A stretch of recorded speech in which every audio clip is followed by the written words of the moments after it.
ভাইয়ের সাথে অনেকদিন পরে দেখা হলো। আর দেখা হয় অনেক ভালো লাগলো। তাছাড়াও আমার ভাইয়ের সাথে এইটা দিয়ে 2বার মিট হইলো। আর এখন থেকে আমি সহ ভাইয়ের ব্র্যান্ড প্রমোশনাল যেসব কাজ থাকবে সবকিছু আমরা গ্রুপিং ভাবে করব।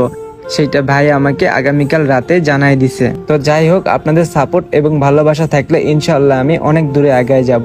তবে বিশাল 07 এই পেজটা যারা এখনো ফলো করেননি তারা অবশ্যই ফলো করে পাশে থাকবেন। তো কথা না বাড়ায় আমার কিছু ফেভারিট গান আছে, এগুলো আজকে আমি ভাইয়ের কাছ থেকে শুনবো। অ্যাকশন। ওরে মন মনের কথা কেন বলিস না,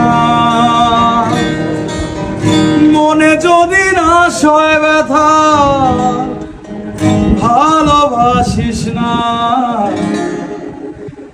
নারে নারে নারে করিস না, নারে নারে